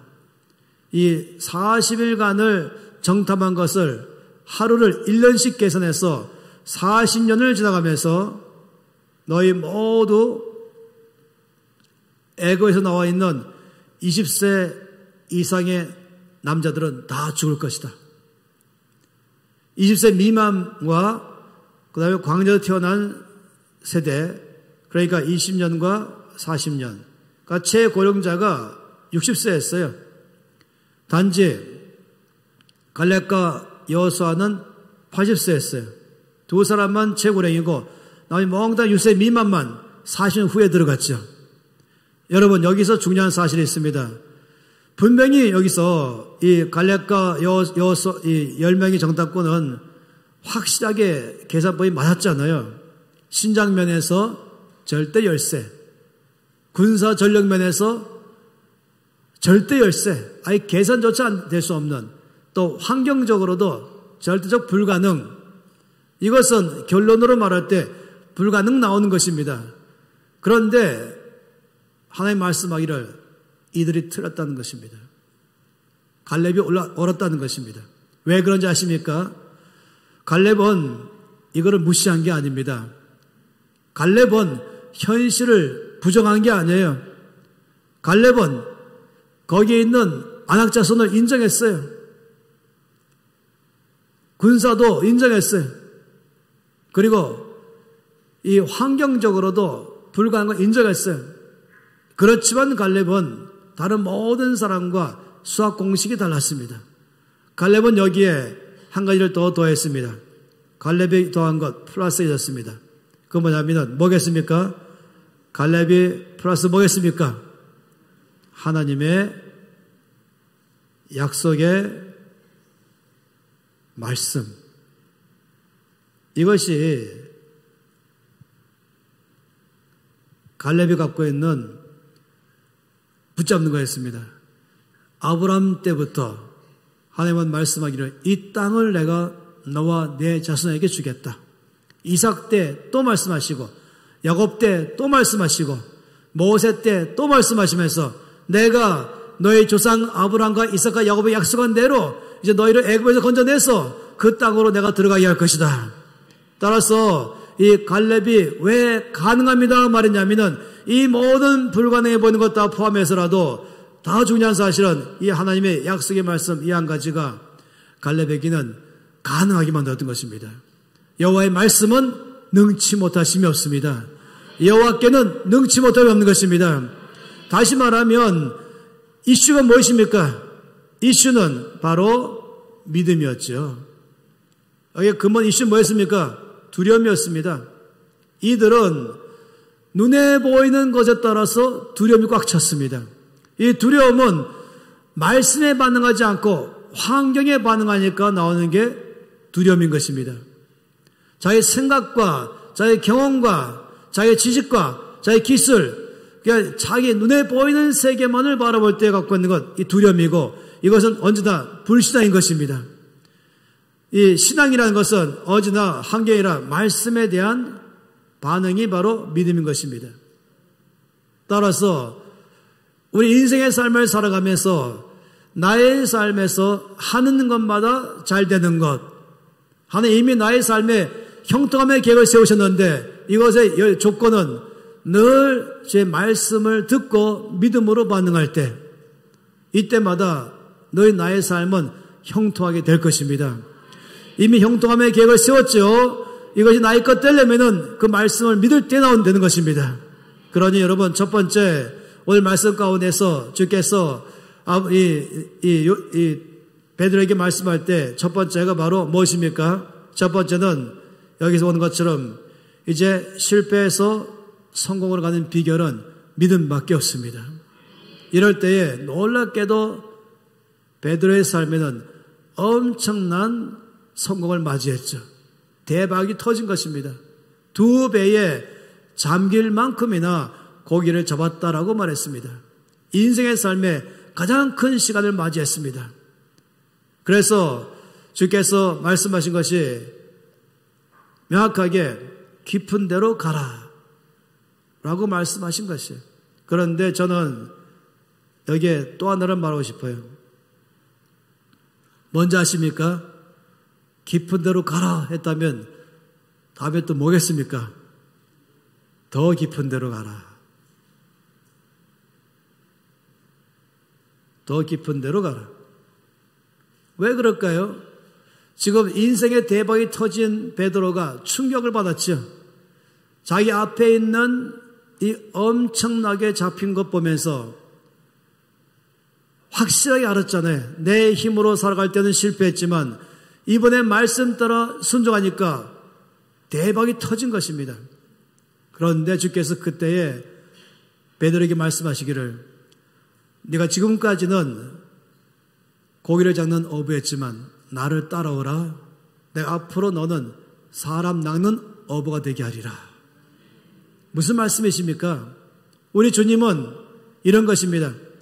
주님의 생각은 베드로에 대한 주의 생각은 곧 우리 각 사람에 대한 주의 생각과 똑같은 것이에요. 주님의 생각은 이 성공, 주님 우리 삶에 성공하기를 원하는 것이에요. 우리 삶에 형통을 원하는 것이죠. 우리 삶에 잘 되는 것 기뻐하세요. 우리 삶에 복 주는 것을 너무 기뻐하시죠.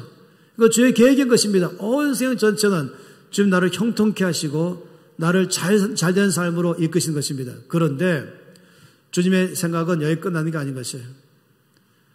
주님은 나 자신의 형통함으로 끝나는 것이 아니라 주님은 나를 통하여 세상에 영향을 주는 삶을 원하는 것입니다. 세상에 변화를 이끄는 삶을 원하는 것입니다. 참 놀라운 것은 이것입니다. 최근에 한 15년 전쯤에 이제 전 세계적으로 베스트셀러 중에 하나가 뭐가 있냐면은 이러겠습니다. 베스트셀러는 한마디로 말하면 하프타임이라는 이 책이 있어요. 이 책 읽으신 분 이 중에 계실 거예요. 유명한 책입니다. 하프타임. 하프타임 뭘 말합니까? 축구로 말하면은 전반전 끝난 다음에 후반전을 맞이하기 전에 중간에 쉬는 시간이 하프타임이잖아요. 이 하프타임은 뭐 하는 것입니까? 하프타임은 몸을 다시금 휴식도 취하지만은 또 한 가지는 전반전을 다 분석하면서 후반전은 더 잘하고자 하는 게 바로 전략적 가는 시간이 하프타임입니다. 이걸 말하면서 이 저자는 우리 인생의 삶은 모든 사람마다 하프타임이 있다라고 말했습니다. 전반전이 끝나고 후반전을 가지하는 하프타임이 모든 사람은 다 있다고 말한 것이에요. 전반전, 이건 후반전입니다. 이 중간에 바로 하프타임이 있습니다. 이 하프타임은 전반전을 한번 다 생각해 보면서 후반전은 더 성공적인 삶으로 가려는 것이 바로 하프타임이에요. 이 하프타임은 연령으로 말하면은 35세에서 55세까지가 이 하프타임입니다. 일반적으로 사람의 나이가 40살이 되면은 모든 사람들의 이 몸의 구조가 바뀌어요. 그러면서 생각하게 돼요. 지난 40년간 살아왔던 삶을 나도 모르는 사이에 돌이켜보게 되고 앞으로 남아있는 삶은 어떻게 살아야 될 것인가를 생각하게 되는 나이가 이 40살 플러스 마이너스입니다. 이건 하나님께서 이렇게 만드셨어요. 누구나 다 그런 생각이 오게 돼 있어요. 40살 딱 되면은 꼭 40살이라고 제가 말했죠. 35세에서 55세. 이 나이가 딱 되면은 몸의 구조가 바뀌면서 이 물리적으로도 바뀌고 화학적으로 바뀌면서 갖고 있는 모든 전체가 변해면서 그 사람 안에서 생각하기 시작하는 것입니다. 그러면 이때까지는 전반전은 자기 성공, 자기의 유익, 또 가족을 위해서 여기에 집중적으로 살아오는 생활입니다. 열심히 뭔가는 자기를 성공시키기 위해서 아니면 가족을 위해서 온 힘을 다하여 살아오는 나이가 전반전인 것입니다. 놀랍게도 사람들이 하프타임 딱 되면은 이것은 아니지. 인생을 이렇게 살면 안 되지. 이제는 다른 사람의 유익, 뭔가는 의미가 있는 삶, 이제 나와 가족을 넘어서서 뭔가 세상에 훗날에 남길 만한 삶을 살고 싶다. 놀랍죠? 모든 사람의 구조 안에 이 생각이 저절로 들기 시작하면서 이때가 딱 지나가면 자연적으로 신중한 삶을 살기 시작합니다.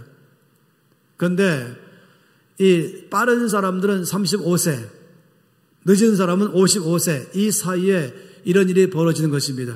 제가 이렇게 오늘 들어와서 앉으면서 여기 계신 분 중에서 90%는 이 안에 들어와 있으면, 아니, 한 80%인가요? 이 안에 들어와 계십니다. 35세 미만도 계시고 55세 이상도 계시지만은 이 지금 존 안에 들어가 있는 거예요. 하프타임 존 안에 들어가 있는 것입니다. 아주 빠른 사람은 35세 때부터 생각하는 것이에요. 느린 사람은 55세 돼서 생각하는 것입니다. 저는 나이가 39세 때부터 아주 심각해졌습니다. 앞으로 어떻게 살면 살 것인가? 제 삶에 남은 삶은 어떻게 살 것인가? 굉장히 고민을 많이 했습니다. 이상한 소리지만은 제 나이가 39살쯤 됐을 때는 저는 33살 때에 한 단체 대표가 됐습니다. 그러면서 120명의 간사가 1200명으로 10배가 늘어났어요. 그 대한민국에서 가장 신뢰받는 단체가 되어버렸어요. 그 전 세계 안에 그 외에도 수많은 사람이 보냈죠. 신뢰받는 모든 면에서 인정받는 그런 단체가 되었습니다. 그러면서 다음 세대는 대한민국의 교회를 누가 이끌어갈 것인가에 대해서 이제 후계자 문제를 가지고 공공연하게 공개적 비공개적으로 토론의 시대가 있었습니다. 그때마다 꼭 이름이 올라갔던 사람 중에 한 사람이 홍성건이었습니다. 그런데 어느 날 갑자기 39살 된 가장 서울 시내에서 가장 큰 단체에서 이렇게 한 사람이 말하기를, 난 앞으로 서울 살지 않고 제주 가서 살겠습니다. 대학을 세우고 다음 세대를 일으키는 데 살겠습니다 하니까 다들 미쳤다 그랬습니다. 사람은 서울로, 말은 제주로 거꾸로 사는 인생을. 그럼 안 믿었어요. 그냥 농담일 거야. 그럴 리가 있나. 가장 유력한데 이 서울 잠실에 잠실 올림픽 스타디움에서 10만 명의 대학생들을 모아서 그 중에서 9만 명을 선교 헌신시켰던 일이 있지 않겠습니까? 그런데 저는 심각해진 것이에요. 이런 식으로 살 것인가? 세상에서 유명한 사람 될 것인가? 아니면 하늘나라에서 유명한 사람 될 것인가? 주님, 제가 뭘 하기 원하십니까? 제 남은 생에는 어떻게 살기 원하십니까? 저는 하버타임에 대해서 제가 뼈저리 느끼는 사람인 것이에요. 주께서 제게 하라는 것만 하는 것, 이게 중요한 것이었죠. 물론 그전 내도 지금 하라는 거 해왔지만은 갑자기 생각이 달라지기 시작하는 것이에요. 대집회에서 큰 대중들 앞에서 단체들 연합해가면서 그런 일 이끌어가는 삶을 사는 것도 필요할지 모르지만은 저 역할이 무엇인가? 나에게 진정한 부르심이 무엇인가? 앞으로 다음 세대를 일으키는 일이 너무나 중요한 것, 교육시키는 것. 그래서 사실은 몇 년 동안 깜짝 놀랄 만한 일이 벌어진 것이죠. 제가 말하는 이것입니다. 사람의 삶에서 자기가 성공적인 삶을 사는 대로 추구하다가 어느 순간 되면은 남을 유익하게 하는 삶, 세상을 변화시키는 삶, 나 자신의 유익, 나와 나의 가족과 나의 주변에만 집중하는 삶이 뭔가 이걸 넘어서서 이 바운더리를 넘어서서 더 큰 바운더리로 이제 가야겠다 하는 삶. 이전까지는 갖고 나의 바운더리 여겼다면은 이제 나의 바운더리를 더 넓혀가지고 더 의미 있는 삶으로 나의 삶을 이제는 확장하고 싶어하는 마음이 일어나는 것. 바로 이것이 주께서 베드로에게 말씀하신 것입니다. 주님은 베드로가 자기의 성공에 만족하기를 원하지 않으셨습니다. 베드로가 대박이 터진 것으로 그냥 고기를 많이 잡는 어부로 살아가면서 고기를 많이 잡아서 더 좋은 집을 사고 더 좋은 차를 사고 더 좋은 삶을 누릴 수 있기 시작하고 뭔가 더 좋은 일을 할 수 있는 자기 주변을 확대하는 것만 넘어서서 넌 지금까지 고기를 낳는 어부였지만 이제 앞으로는 사람을 낳는 어부가 되게 하리라. 변화를 주며 영향을 주며 세상을 바꾸는 삶으로 내가 너를 쓰겠다. 이것이 바로 더 깊은 데로 나가라는 것입니다. 그래서 저는 여러분이 말씀드리는 것이에요. 오늘 이 모임에서 갖고 있는 저의 목표는, 이 주의 말씀을 전달하는 저의 목표는 주께서 여러분 모두 가운데 더 깊은 데로 가기를 바라는 것입니다. 아버지, 저의 삶이 주께서 저를 통하여 영향을 주는 삶으로 저를 써 주시옵소서.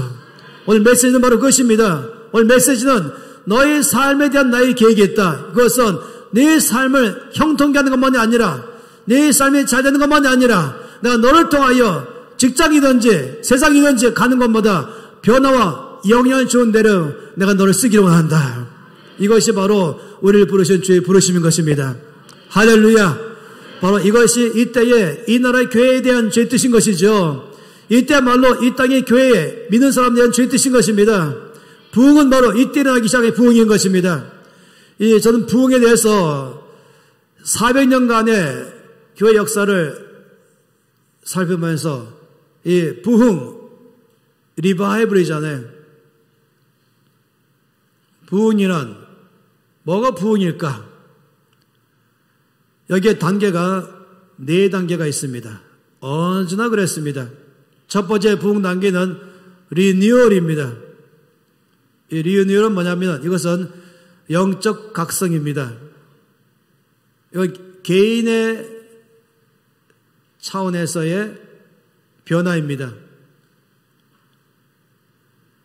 나 개인의 영적 삶의 변화, 죄를 회개하면서 정말 주께 대한 예배가 바뀌기 시작하고 기도가 바뀌기 시작하고 말씀이 바뀌기 시작하고 기쁨으로 살기 시작하고 힘있게 살기 시작하면서 내 삶의 변화가 일어나는 것, 이것이 바로 영적 각성인 것이죠. 두 번째는 바로 리이반젤리제이션인 것입니다. 이것은 흔히 재복음화라고 그대로 말하시겠죠. 이건 다시 말하면 이건 교회 공동체 차원에서의 변화인 것입니다. 교회 공동체가 바뀌는 것이에요. 이 세상인지 교회인지 구분이 안 됐던 교회가 세상과는 구별되는 교회, 이제 강대상에서 말씀이 폭포수처럼 흘러가기 시작하게 되는 것이고, 예배가 살아나기 시작하는 것이며, 이 기도가 하늘을 뚫기 시작하는 것이며, 성도 사이에 서로 비방하거나 냉랭한 관계가 아니라 서로를 사랑하고 서로를 돌아보고 서로 관심 가지면서 용서가 있기 시작하고 사랑이 있기 시작하는 것. 이제 교회에서 상처받고 나갔던 사람들이 다시 교회로 돌아오기 시작하게 되며, 잃어버린 영혼들이 교회로 들어오기 시작하면서 교회의 성도의 수가 늘어나기 시작하는 것. 이걸 다 포함해서 이거를 재복음화라고 말한 것입니다. 그런데 제가 말씀드린 것은 부흥은 1단계가 부흥이 아직 일어난 게 아닙니다. 부흥을 위한 출발입니다. 그런데 너무나 많은 경우에 1단계가 왔을 때 부흥이라고 너무 많이 말했습니다. 예를 들어서 빈야드 무브먼트, 또 토론토 블레싱, 또 최근에는 펜사콜라의 플로리다의 조그마한 마을에 이런 펜사콜라에 갖고 있는 역사들, 이것을 가지고 부흥이 일어났다. 근데 여기 일어났던 모든 부흥들의 공통점은 1단계였습니다. 1단계에 했습니다. 어떤 사람은 마약이 끊어지기 시작하고, 자살하려던 사람이 저 앞으로 돌아와서 저 앞에 헌신하면서 전격적인 변화가 일어나기 시작하고, 병이 고쳐지기 시작하며 매인 것이 풀어지기 시작하며 사람들의 삶에서 회복이 일어나기 시작하는 사람이 막 일어났습니다. 회개가 일어나고 변화가 일어나면서 다시금 말씀 붙잡기 시작하고 예배가 뜨거워지기 시작하고 기도가 힘있기 시작하는 것이 일어나기 시작했습니다. 그런데 이것이 바로 부흥이다라고 말했던 것이에요. 세상의 말로 말하면은 너무 빨리 샴페인을 터뜨렸어요. 여기까지 끝난 줄 알았어요. 제가 오늘 아침에 우연히 어느 한 사람이 자기가 가장 오늘날에 가장 유명한 사람 누굴까라고 보니까 자기는 김연아다. 김연아만이 유일하게 전 세계에서 여왕이란 말을 붙였다 하면서 김연아에 대해서 그 언제 태어났는지, 그리고 6살 때부터인가 우연히 스케이트장 갔다가 스케이트에 호기심 가지면서 시작해서는 어떤 상들을 받아왔는지, 어떻게 실패하다가 드디어 상 받으면서 전 세계에서 이 김연아의 목표가 올림픽에서 금메달이었습니다. 드디어 올림픽에서 금메달을 딱 땄습니다. 그런데 그 순간에 슬럼프에 들어간 것입니다. 왜냐하면 목표가 올림픽이었거든요. 자기 목표가 달성됐어요. 더 이상 목표가 없는 거예요. 더 이상 목표가 없으니까 힘이 안 나는 거예요. 슬럼프에 들어갔어요. 몇 년간 슬럼프에 있다가 한 2년간 다시 목표를 다시 설정했어요. 그건 뭐냐면 올림픽 2연패 다시금 했어요. 그래가지고는 올림픽 2연패로 갔죠. 그리고는 이 전 세계에서 김연아에 대해서 갖고 있는 쫙 말할 때 이때까지 이만한 점수를 받아본 적이 없다 그러고, 거기에 아주 수십 명의 세계 최고의 피겨 스케이팅의 대가들의 김연아에 대한 코멘트가 실려졌습니다. 그리고 이 사람은 은퇴하지 않아서 좋겠다 말을 그때 은퇴 빨리 했잖아요. 속사정은 모르지만 제가 보기에는 이 이상은 목표가 없다 보니까 가장 잘 보일 때 끝내겠다 했을 것 같아요. 물론 최초의 달에 착륙한 암스트롱, 그도 달에 갔다 온 다음에 슬럼프에 빠져버렸어요. 왜냐하면 인간으로서 할 수 있는 최고로 다갔거든요. 마찬가지예요. 부흥을 1단계를 부흥으로 보면은 거기까지 가면 끝나는 것입니다.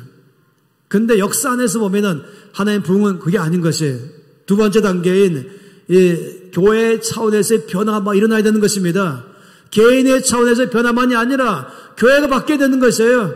교회가 말씀에 살아 움직이기 시작하는 교회, 교회가 살아서 역사하는 예배, 그냥 노래가 아니라 순서의 예배가 아니라 하나님의 여기가 임재하신 것 때문에 임재를 경험하는 예배, 기도가 하늘 보좌를 움직이는 공동체적인 기도, 성도가 뜨겁게 사랑하면서 상처받은 교인들이 돌아오기 시작하면서 주변에 인정받으면서 믿는 자가 서로 늘어나기 시작하는 것, 이게 두 번째의 단계인 것입니다. 그런데 제가 말씀드린 것은 아직까지 부흥이라고 말하면 안 됩니다. 이때도 아직 부흥은 오지 않았습니다. 제3단계가 있습니다. 제3단계는 리포메이션입니다.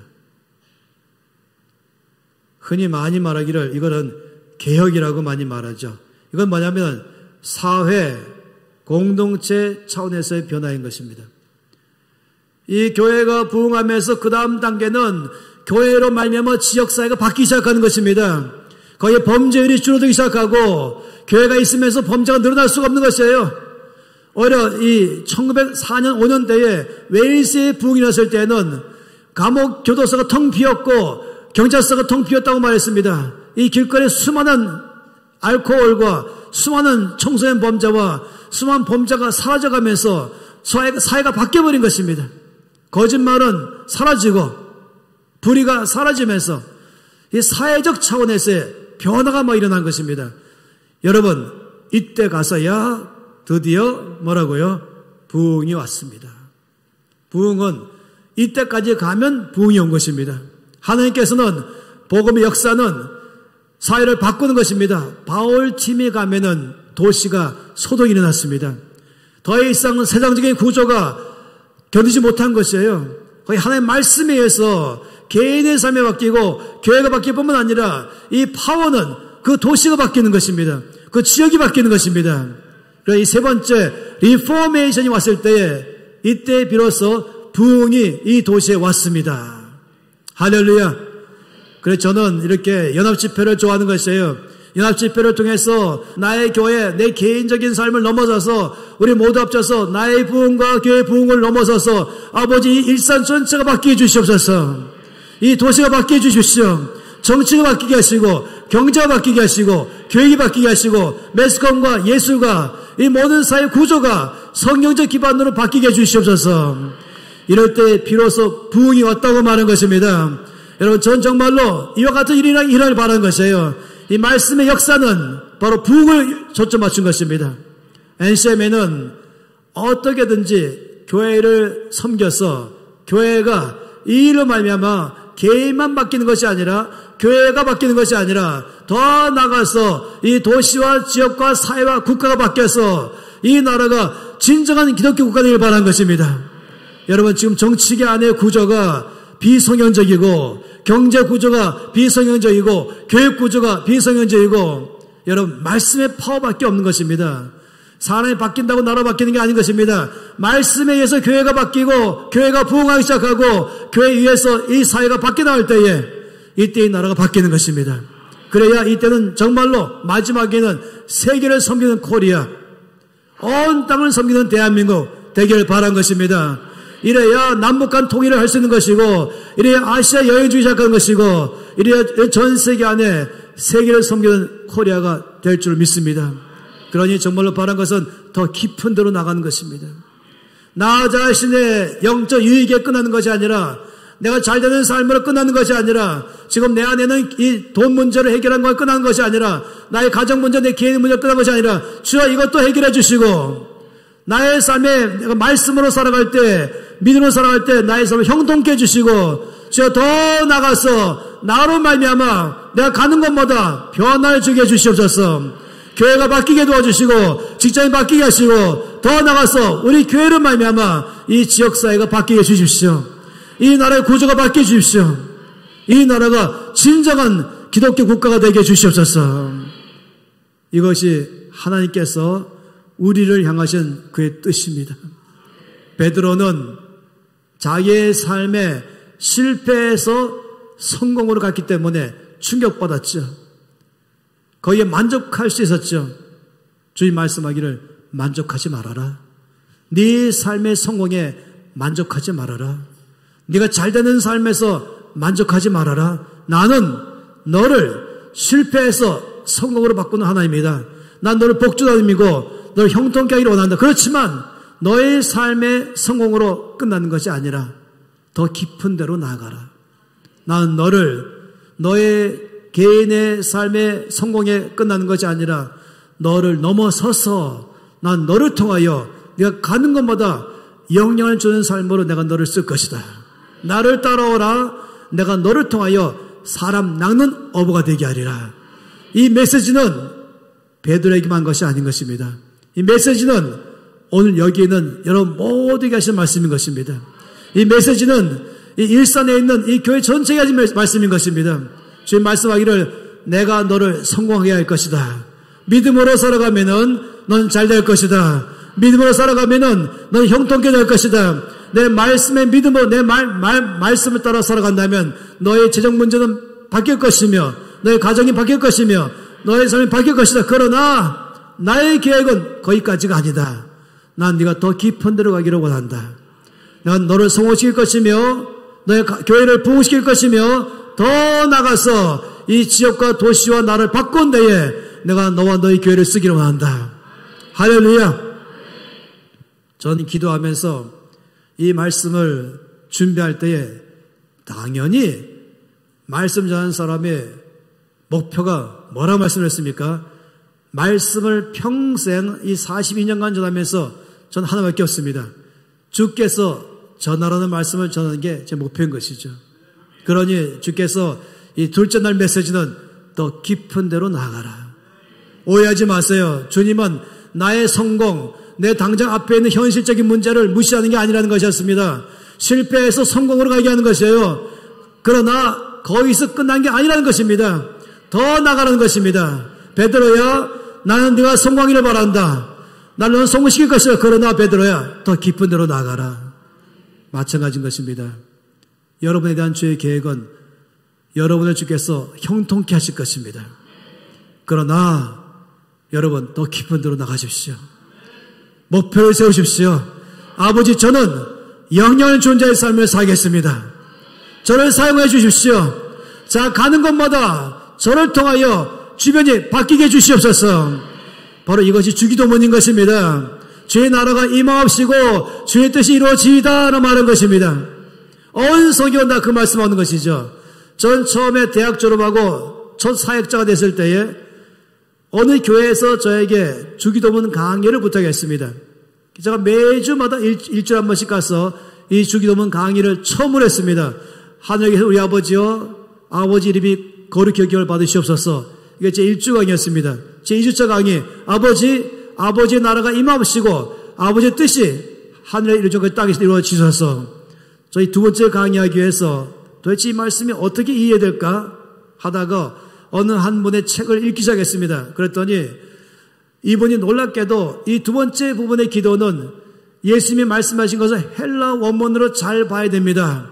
그래서 거기에 헬라어는 시제가 있고 동태가 있어요. 능동이냐 수동이냐 하면서 현재 시제냐 현재 완료 시제냐 쭉 말한 것입니다. 따라서 그 말씀에 아버지 나라가 임하옵시고 아버지 뜻이 이루어지이다 이 말씀의 뜻은 거기에 through me란 말을 넣어야만 됩니다. 자, 충격받았어요. 이 뜻에 이 주기도문에 중요한 단어, 왜냐하면 그건 영어로 쓴 사람이었거든요. 자, 영어로 받았어요. through me, 나를 통해서. 이 단어가 들어가야 원래의 주님 말씀하신 뜻입니다.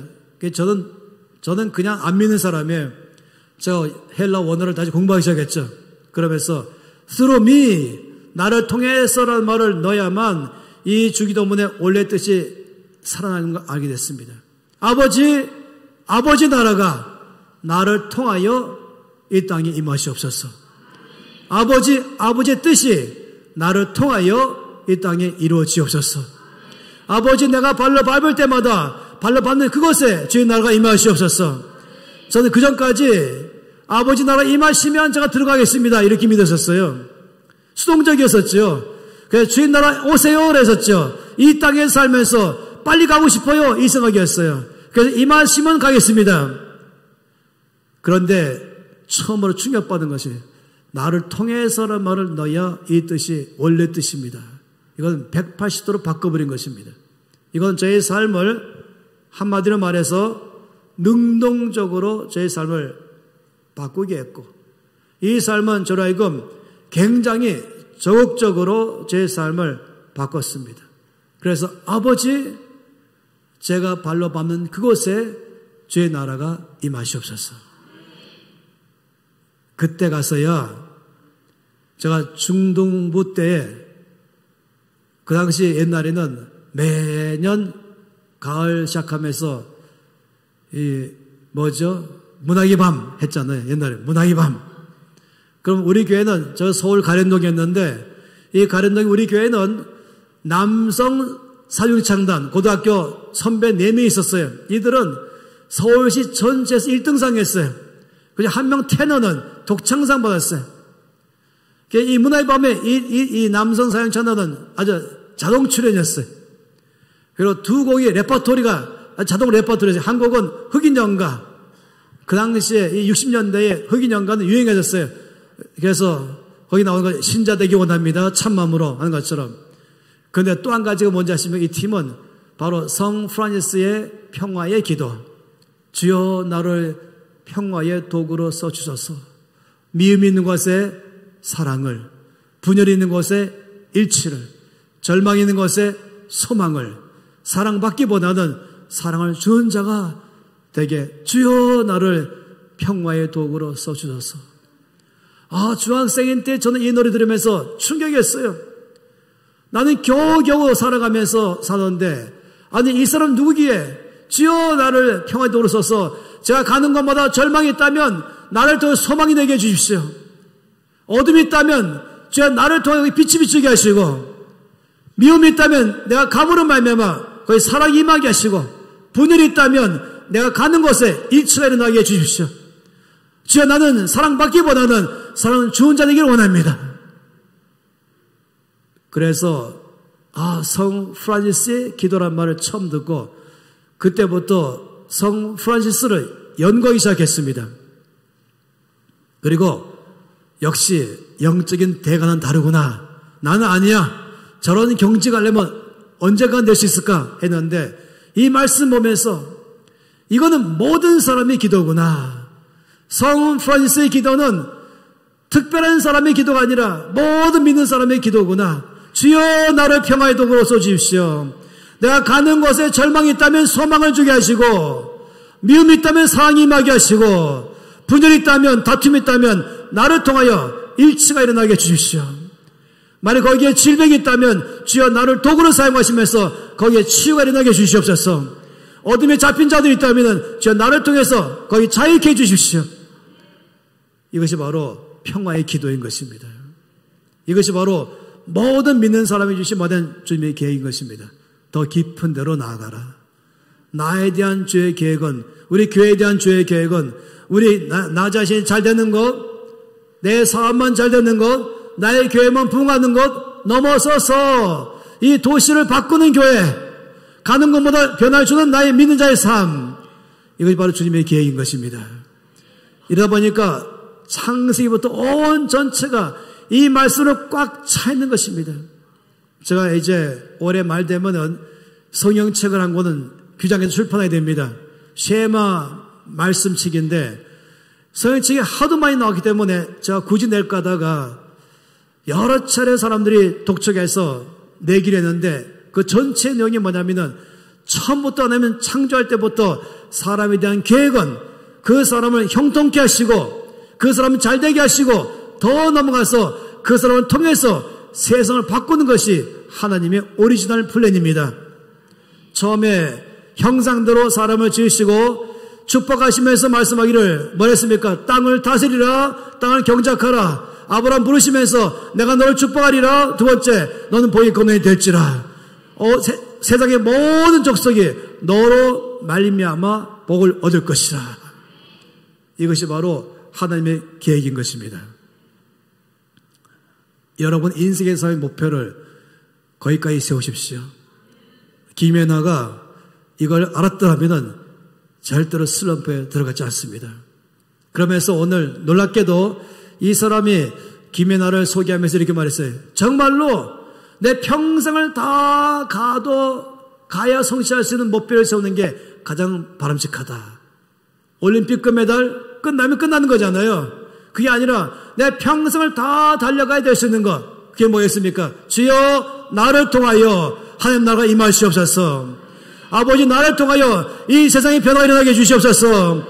아버지 우리 교회를 통하여 이 지역이 바뀌게 하시고 도시가 바뀌고 나라가 바뀐 다음에 이 대한민국을 통해서 이웃의 옆에 일본과 중국과 인도차이나의 베트남, 캄보디아, 라오스, 미얀마, 타일랜드, 말레이시아, 싱가포르, 인도네시아 옆에 모든 나라를 포함해서 온 세계 안에 주여 온 세상을 바꾼 대한민국 되게 주시옵소서. 그때가 되면은 주님 재림하십니다. 이것이 최종적 목표입니다. 이걸 얼티미트 골이죠. 궁극적 목표. 할렐루야. 그러니까 우리는 슬럼프에 안 빠져요. 슬럼프에 들어갈 이유가 없어요. 아직 안 끝났어요. 또 달려가고 또 달려가면서 바울처럼 나는 지나간 일은 다 잊어버리고 앞에 있는 것을 잡으려고 표대를 향하여서 달려가노라. 할렐루야. 여러분 표대가 무엇입니까? 더 깊은 데로 나가는 것입니다. 표대가 무엇입니까? 나의 삶에 현재 문제가 해결되는 것, 그게 초점이 아닙니다. 이건 당연히 일어날 것이고 일어나게 될 것이고 축복이 있을 것이고 더 나가서 주여 내가 가는 곳에 거기에 변화를 주게 하시고 주의 나라가 임하게 하시고 주의 뜻이 이루어지시옵소서. 우리 교회를 통하여 지역이 바뀌게 하시고 이 대한민국 전체가 바뀌게 하시고 이 대한민국이 전 세계를 축복하는 나라 되게 해주시옵소서. 그러면 주께서 말씀하신 것처럼 하박국 2장 14절 말씀한 것처럼 물이 바다를 덮음같이 여호와의 영광을 인정하는 것이 온 세상에 가득하리라. 주님 말씀하기를 이 천국 복음이 모든 민족에게 증거되기 위하여 온 세상에 전파되리니 그제야 끝이 오리라.